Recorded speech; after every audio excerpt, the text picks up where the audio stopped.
Most people don't like to think about it, but chances are, no matter how good of a driver you are, you will at some point during your lifetime be stopped by the police officer.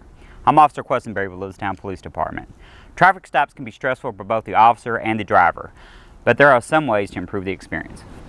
When an officer observes a violation, the officer may wait before stopping the violator.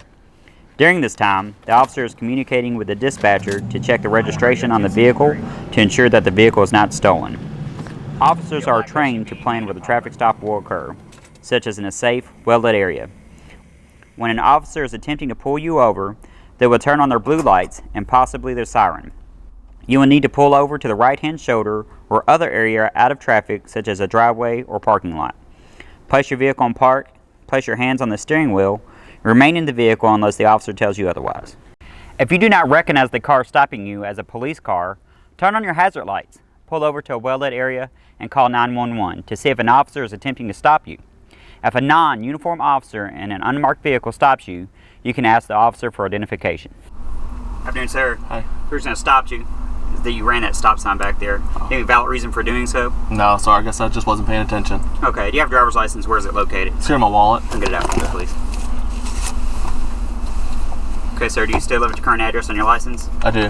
Okay, do you have a proof of insurance and registration? Yeah, it's in my center console here. Go and get it out for me.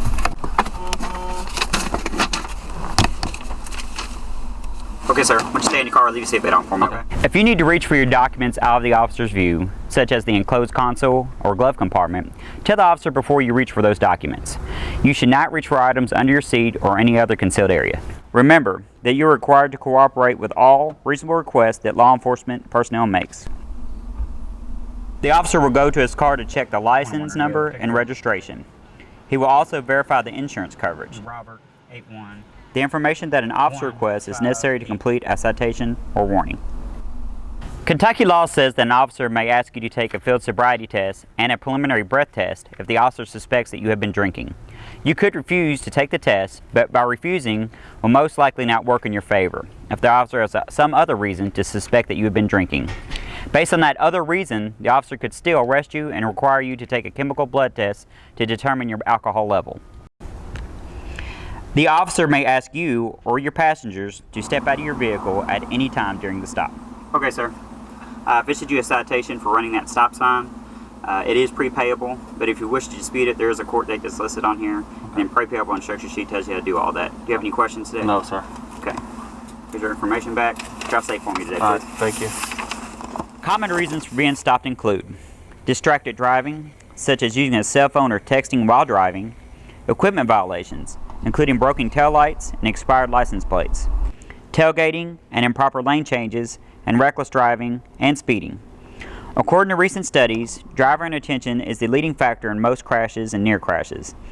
The cause for the traffic stop depicted in this video is associated with a low-risk traffic stop. With higher-risk traffic stops, it could be more dynamic and may involve multiple officers. In every case, all occupants of the vehicle should comply with the officer's instructions. Procedural questions and complaints about an officer's treatment of you during a traffic stop can be forwarded to the officer's supervisor to lessen the chances of being stopped. Don't speed, drive aggressively, or drive while you are impaired. Put away your cell phone and don't text while driving. Always wear your safety belt and correctly buckle up any children who are riding with you. Abide by traffic signs and signals and yield to pedestrians when they have the right of way. A traffic stop is never a pleasant experience, but try to find the positive in the situation and use the information you receive to make yourself a better motorist. I'm Officer Questenberry from Elizabethtown Police Department. Drive safe out there.